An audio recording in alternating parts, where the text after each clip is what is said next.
Hi, everyone. Hi. Okay. That's us recording now. Could I just ask each of us just to introduce ourselves, just our name, because it's not coming up on the screen, and where we work and what our role is there, just before we get into it. Joanne, would you like to start? Sure. Thanks, Mark. So my name is Joan Urgell.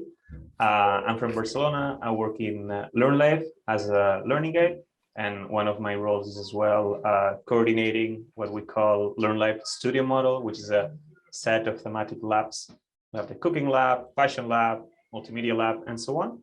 And also I start supporting other learning communities, empower and start trying out different things and start to create disruptive proposals as well. And Monse?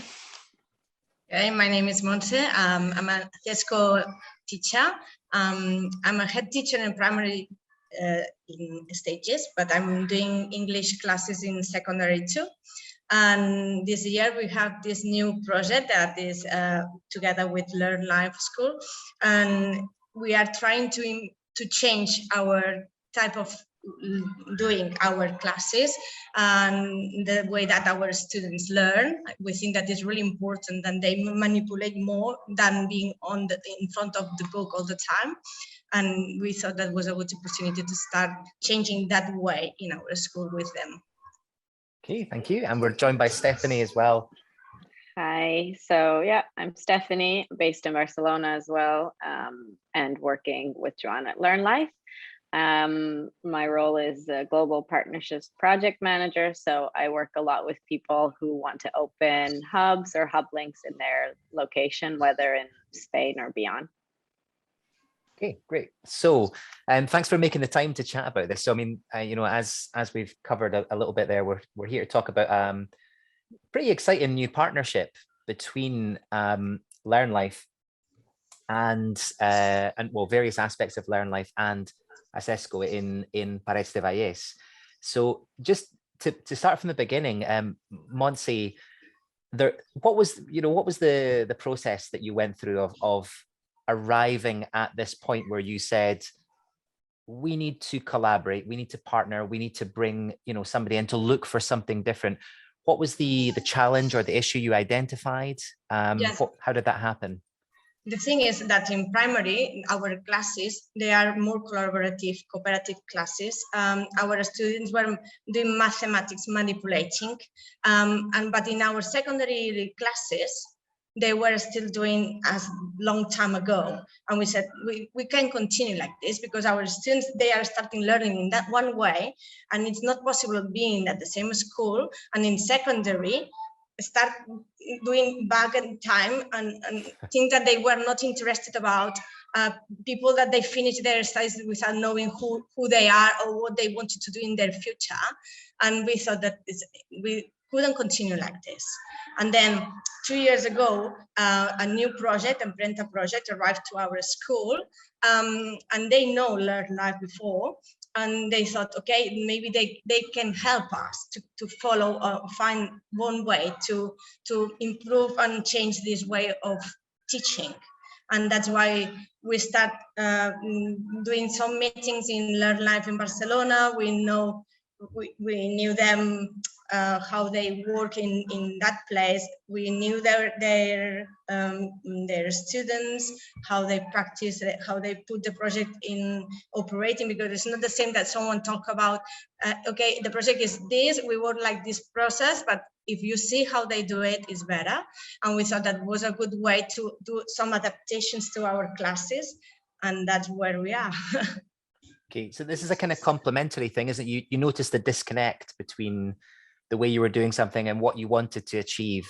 And so the partnership with Learnlife seems to be, it's bringing in Learnlife as a complement to change certain aspects of the way you're doing things. Yeah, we have just started because we have our classes, formal classes, and we have 1 extra hour per week that is a complementary hour.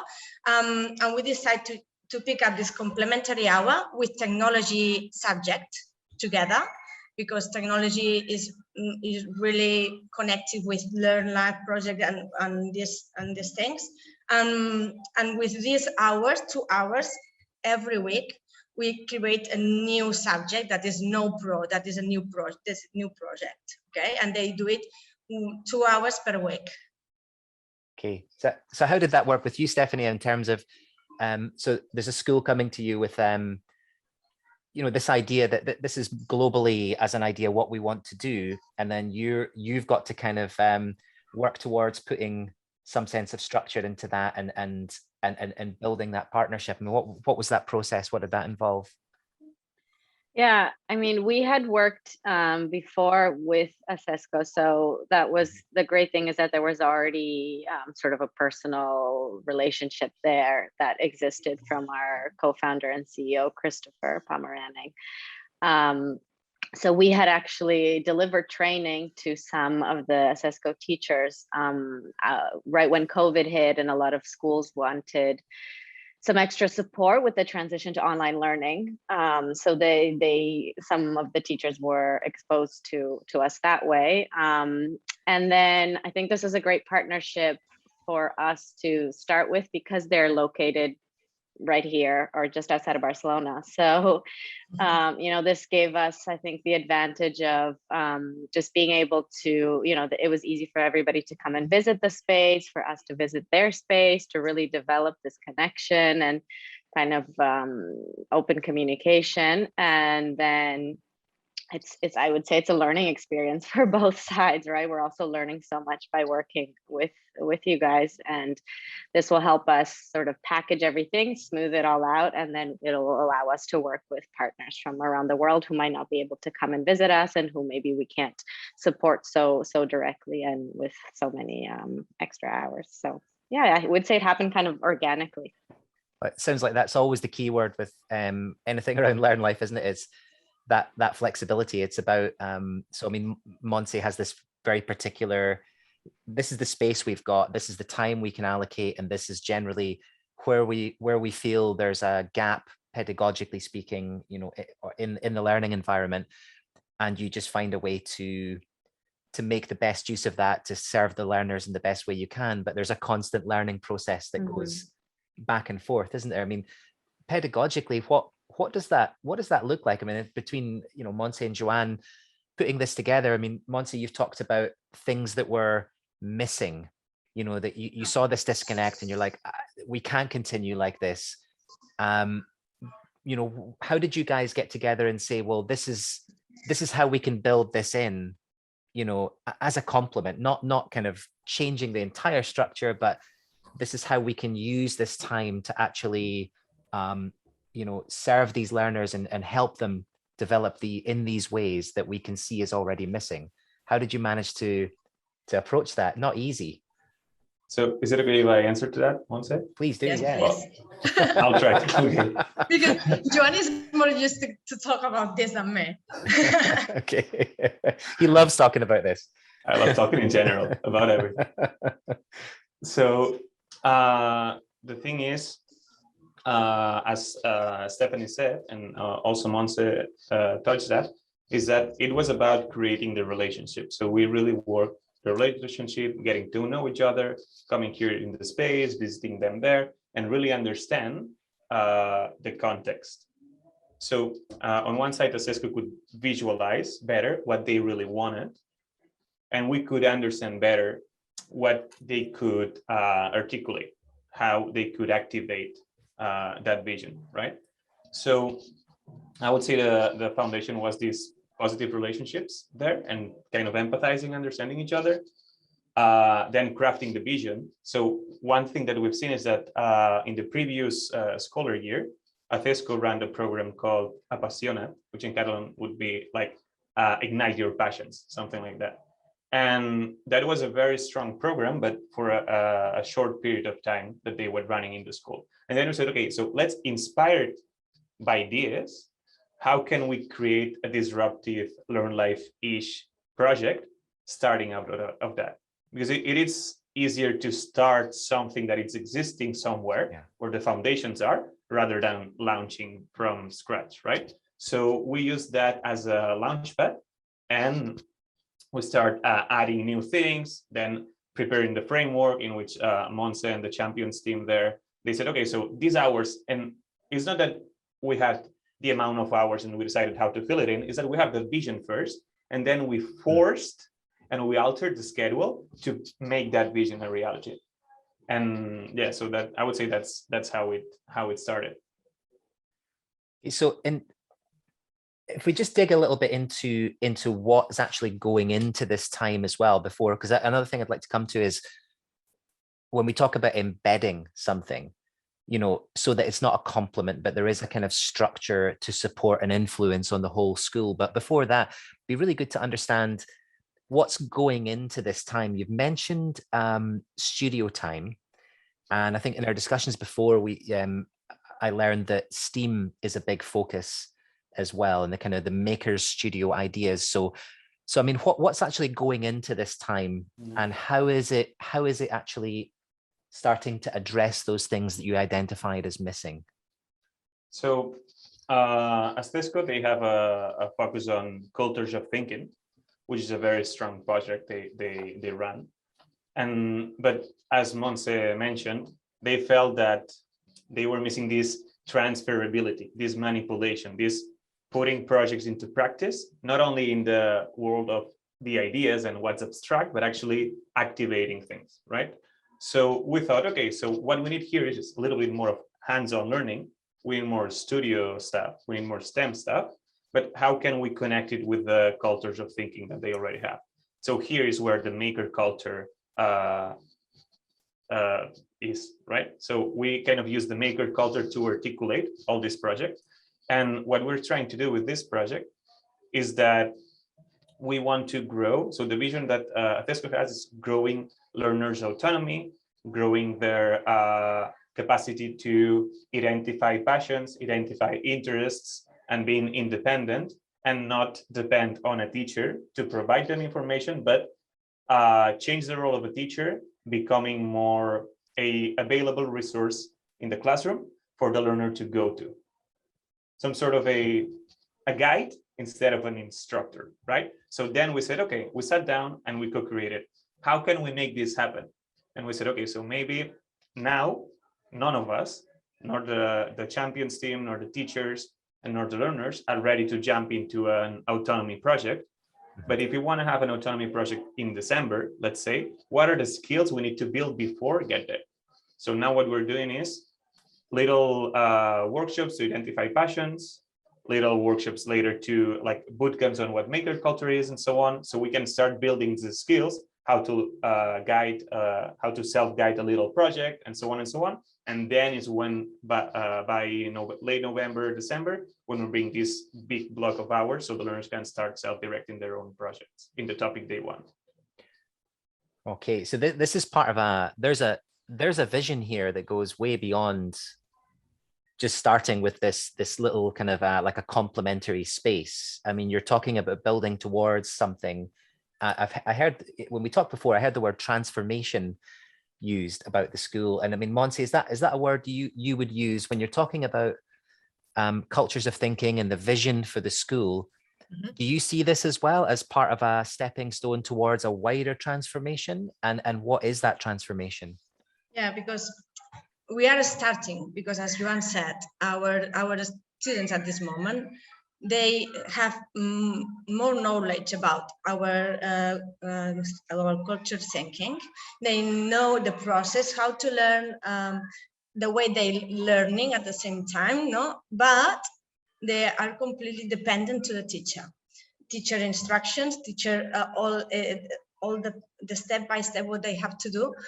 But when you give them alone and they say, okay, now you have to start to create something, they don't know how to start.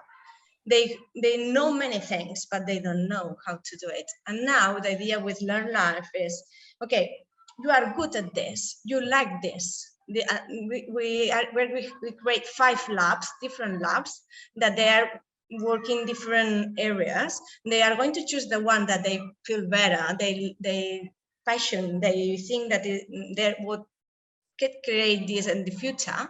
And after knowing what they want, we are going to give some instruction, but you are going to be the owner of your project, not the teacher. It's your project, it's your idea. I'm going to help you to create it, but finally the project is yours. And encourage them to build something big with their own ideas, and they will increase their autonomy, that what we are mostly interested about, but at the same time about their personality. I think that is necessary too, and to be convinced of what they are working. Okay, that's pretty exciting, because and something to really highlight here is that, I mean, Learnlife, when you look at Learnlife, operates, as you in your words, Joanne, outside the system. You know, it's kind of stepped outside the system to say we can't really achieve exactly everything we want to achieve in the service of our learners by being inside the system. We have to step outside and be a vanguard and hope that others will be inspired and follow, and you know, we can collaborate in different ways. But so the Accesco is very much within the system, and you know, there's a state mandated curriculum. In at a partnership level, I mean, Stephanie, where do you see the focus? I mean, when you can only focus your energy in so many directions. When you're trying to build partnerships like this, are you looking at schools like Accesco as the best way to make change, or are you looking to kind of help create models that are from inception outside the system? You know, where's your focus? Mm-hmm. Yeah, I think our focus is to support those who are open to it. So we're not trying to change people's minds or convince them that this, you know, this is the way to do things. So we're always looking for people who have showed some interest in trying something different, and maybe, you know, they have an idea of what that might be, but they don't have the resources within their team to make that change. And then it also, I don't know, I actually, maybe Joan or Montse, you would know better the Catalan system, but I know that you're a half private, half public school. So I don't know if that allows for more flexibility or not. Maybe you can comment on that. Yeah. In my case, my school, we are a mix between public and private. We are not completely private school. We are a concertadas, ¿no? Una escuela concertada. But we have the difference between our school and the public ones is that we have 1 extra hour per day. And this extra hour is extra curriculum. We can do what we want about. Normally there were English workshops or tales workshops or writing workshops. But we thought that, okay, having this hour was a good opportunity to try to start doing something different. But at the same time, with 1 hour per week is not enough to develop these big projects.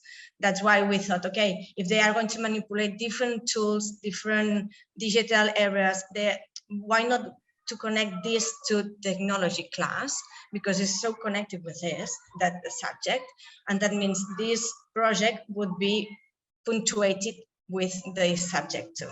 Then it's the connection between the hour extra complementary hour to the curricular one. So could you guys give us some examples of sort of more examples about what's happening in the studios and how that connects to the curriculum? Because I think, you know, for people who are in similar schools, concertadas and privadas and whatever, will be interested to see, because that's always a concern, isn't it? When you start from within a state mandated curriculum, some of the first questions are, okay, but how does it connect to the curriculum? You're building, you're helping to build agency and a different sort of learning culture as part of a wider transformation, but how does it connect back to the curriculum? So what's happening in these studios as examples, and how does it connect back? So these studios have, well, maybe Monse can also build on that, but these studios have at the minute fashion, we have podcast editing and so on. We have music and video, so multimedia, would that be? We also have carpentry, tinkering lab, electronics. And we also have 3D modeling and robotics and so on. So these would be the 5 big areas. So each one of these areas is led or mentored by a tutor.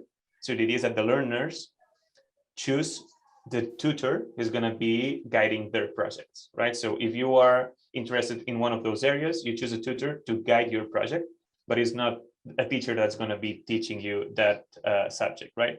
What we ensure, so then what we've done is that technology class, that's 2 hours a week, right? So on 1 hour is going to be more theoretical, like abstract and so on. And the other hour is hands-on based. This second hour, in the case of Acesco, we decided that would fall within the project that we call NoPro, right? As Montse mentioned before. And then this school, as it's a concertada one, they can opt to this extra hour. So they will have this extra hour a week to do the 2 hours of NoPro project every week. This, of course, we understand that in every community, learning community, this will be different. But we are confident that we can figure out ways to hack state-mandated curriculums and still be within the system, but craft brave and fresh proposals for the all community to choose to move forward. Because learners want that, families want that, teachers want that, and it's just taking the time to look at the schedule, have the curriculum on your hand, have the vision on the other hand, and make it happen.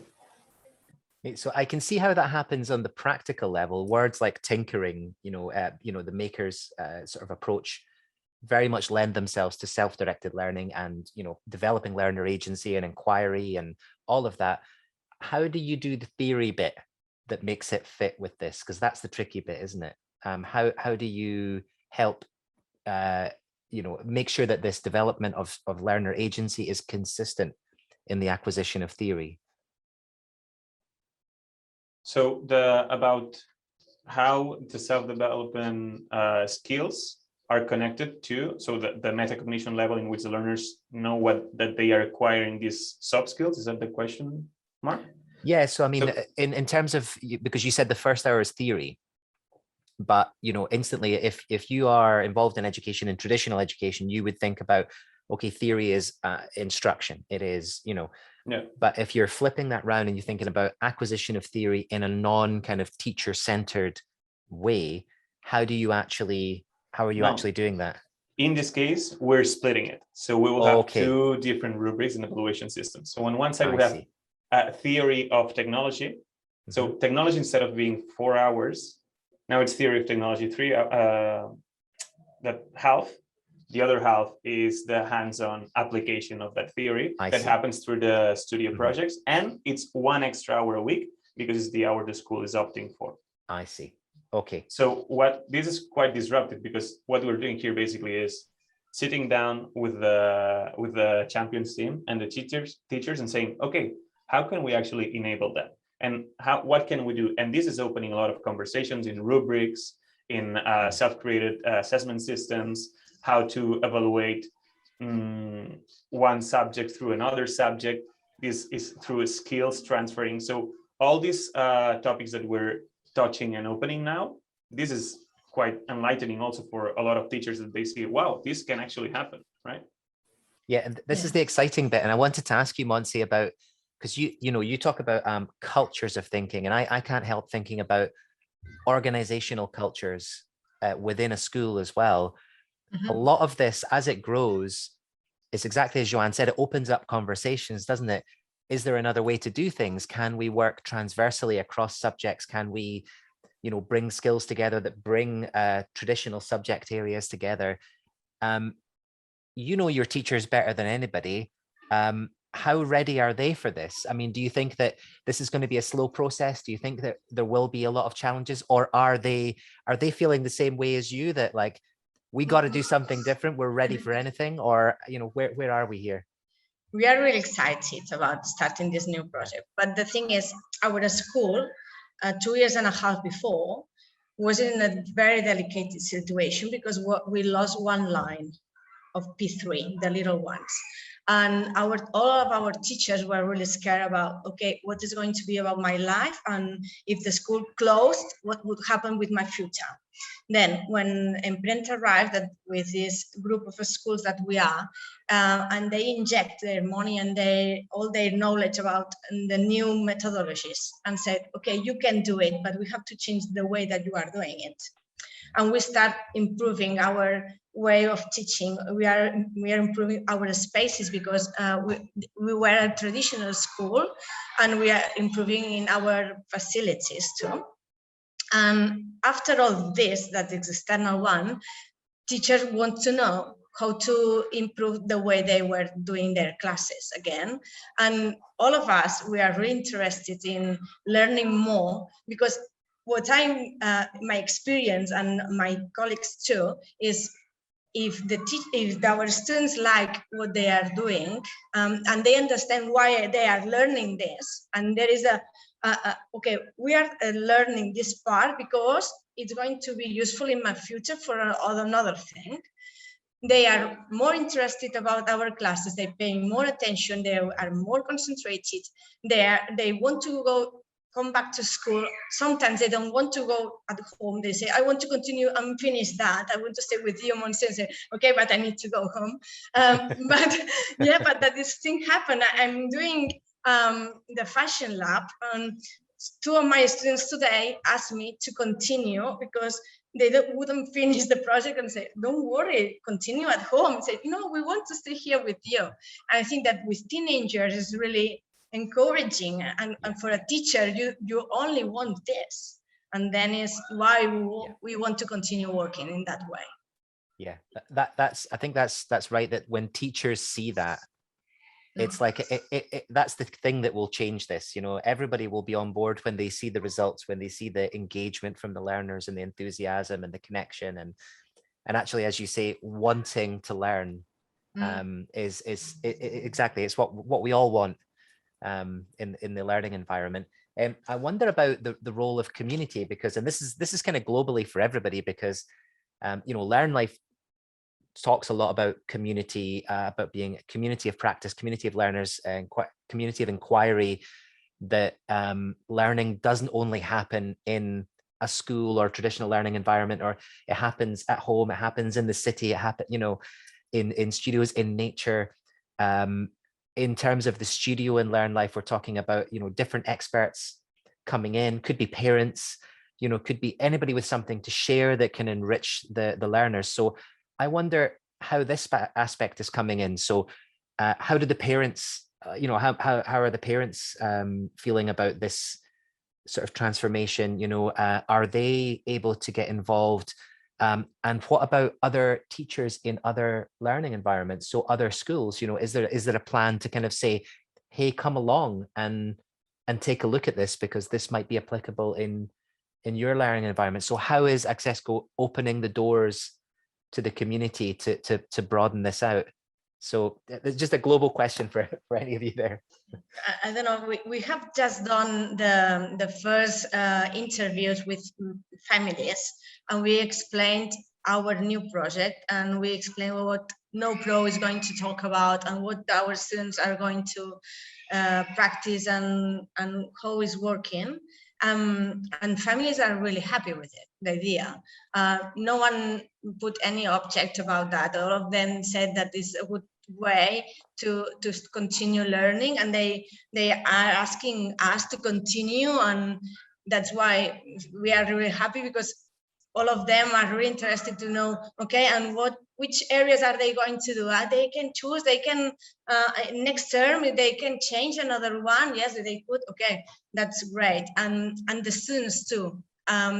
Fourth of ESO are not doing this project because they are the older ones, and the curriculum was not able to put them inside, and they were asking why they can do the same, because the students, all of our students would like to do it, and that's the atmosphere here is like, why not, we can do it together. So I would like to just add one thing on that note, and is the bravery of Acesco team. Yes. And they are actually pioneers on this, because we said it again, like Learnlife, yeah, we did it, we're quite there in the system, but they are within the system, and it takes courage also to move these kind of projects forward. And the other thing is that the Catalan schools started this cohort 2 weeks ago when we're recording this interview. So this project is, so the learners are enjoying this project only 2 weeks ago. Yes, we've been in talks for the last year. We've been doing trainings and like the back end of it. we're doing like the rollout plan during the summer and everything. We're doing trainings with the teachers and so on. But the learners, they've been having this project for the last 2 weeks at the minute. So maybe we haven't had enough time to see the impact we'll have on them. We've seen like episodes of magic happening, but it's also nice to see, to do a long-term kind of review. And if I can just add sort of on the global side of things, definitely one of the ideas that we have with, as we have more of these projects, so we refer to them as Hublings and hubs in different parts of the world. I mean, we definitely want to create a network and connect them and have these, offer these opportunities for both learners and teachers to exchange and to collaborate on different projects together. I know that from talking to different teachers and school leaders around the world, that a lot of them are kind of looking for that, to connect to learning communities in other parts of the world. So I think that's definitely a big opportunity that we'll be able to develop in the coming year, hopefully, or so.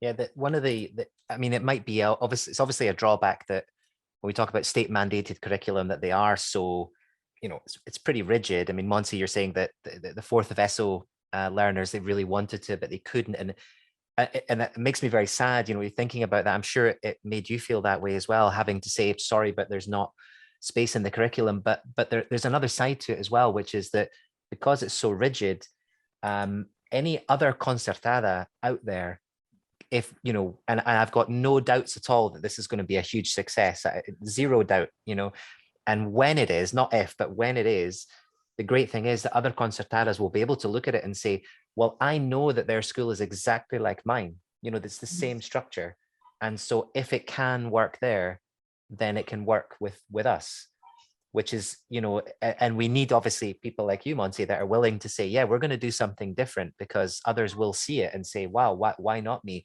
And they can't say, oh, well, your school's really different from mine, or you've got different hours, and it's generally the same system. So I wanted to ask as well about the just about the sort of teaching culture and things like that. I mean, when this happens, when the learners are actually starting to get really into these projects and things, and you start to see the impact of learner directed approach and all these kinds of things, how do you think it's going to wash back into the classroom? Do you think that, I mean, how are you going to approach that? Is there going to be sort of formal sort of teacher training, or teacher development, or teacher support sessions, or is it just going to be more informal conversations? Or how are teachers going to actually say, well, hey, that's really working, I want to bring more of that into the classroom? How are you actually going to manage that? Yeah, at this moment, the 5 of us that we are doing No Pro with Joan, we are coordinating and learning how to do it, because in Learnlife, they are really used to work like this, and they are comfortable with that way. But for us, it's really new. Yeah. And sometimes I recognize that maybe you feel really lost in the middle of the project, say, okay, how I can continue? But Joan is there helping us all the time. And that is really comfortable for us, because, always have someone to ask. And in my primary group of teacher, I was telling them last week about, okay, I'm learning many things, new things that you can practice in primary too. Why not? And teachers are really interested to know more about this new way of teaching, because I think that they see that the teachers that are involved in the project, we are really happy and really excited with this, and say, okay, we want to know more about that. And I think that is the atmosphere in our school. Everybody can feel that something new is coming, and is a new way of doing something, and is very good for our for our students and teachers. Okay. And I think that in our meetings, our teachers' meetings, we are maybe in the future, we don't know, maybe we'll have 1 hour per week or per month. We don't know, we can schedule one day that we can talk together and share our our experiences to our group of teachers, because at the end, I think that all of us, we are going to work in the same line, because we are a school that normally we share our ideas, and all of us try to do the same, to follow from the very beginning, from the 3 years old to the 16th, the same line of learning for all of them. Yeah. So it just seems to be there's a feeling of excitement, isn't there? Of don't have all the answers. There's going to be challenges. You'll figure it out together, as long as you keep communicating. But it seems like the learners, the parents, and the teachers are all on side, and that's the most important thing, isn't it? Everyone's just really positive about making something happen and seeing where it goes. And I wonder, when would be a good time to check back in with you guys? Because I think that, you know, people listening to this, particularly people in the same system, in concertada or bachillerato, ESO, whatever, will be really keen to find out how it's going. I mean, are you going to blog about it? Is there going to be, you know, where's the communication? How are we going to find out what's going on? Or should we just do another one of these in 6 months? Or what are we going to do? I don't have No. the answer to that. I don't know. Joanne, do you have the answer? Because I mean, I can make something up. So you're not supposed to say that. You're supposed to just do that. Yes. That's true. That's true. Learning happens everywhere. So now we put this milestone of December. So in December, we're going to be doing an assessment on to what extent we've been able to convey and the learners have been able to acquire those skills about self-direction, executive functioning, regulation, etc., project management, agile approach, and so on. So I think that December could be a good moment for us to have this sort of circle up and share out. Yeah, because in December our students will finish the project and we will see the results, and we could put all of our ideas together and see if we can change our things or not, the things that can be wrong or the positive other ones, and the results would be then. Now at this moment we are only doing the tastings in our workshops, and the feeling is really, I think that the ideas are working properly, because our students are wishing for the next week starts to arrive on Wednesday, because they got these workshops with us, and that's what we have at this moment. Brilliant. So if we would think about a design thinking process, and we crafting a service instead of a product, and that service being a super cool subject. So we've done all the steps of empathizing with the learners, understanding their needs, figuring out the rollout plan, and so on. And now we've testing. So we craft a proposal and we're testing it. And that test season should be until December. And over there, we'll gather feedback and iterate and relaunch again, and always having this idea of stuff can always be improved. And we can always refine and redo it and move on. Yeah, totally. So maybe we can check back in sort of December, January, before that next cycle of iteration begins, if you would be okay to do this again, Montse, and just to share with people how it's going. And yeah, of course, for me it's no problem. I think it's really nice to have all this experience and doing this interview with you, because at the end we will have how everything starts, and now see the process how it's continuing, no? And I think it's good for me. Brilliant. Okay, is there anything else you guys want to add that I've missed out? Any aspect of this that's maybe a challenge that we've not covered, or something you're excited about that we've not covered, or a vision that you see this going towards? Or I think we're good. Yeah, Stephanie, have I covered everything? I think that's good. Yeah. Great. Okay. Well, thank you, Montse, Stephanie, Joanne, for making the time to talk about this. Super exciting to see where it goes, particularly because, as Joanne was saying, Montse, that this is, you know, an act of courage to say, you know, we have these restrictions around us, but we know that things can be better. So let's test the limits of this structure and see how we can make it the best we can make it is a really great thing. And I'm so happy to hear that everyone's on board as well, and can't wait to check back in and see how it's going. I'm sure it's going to be every success. Thank you. Okay. Thank Thanks, you, Mark. everyone. Thank you. Bye. Thank you. Bye.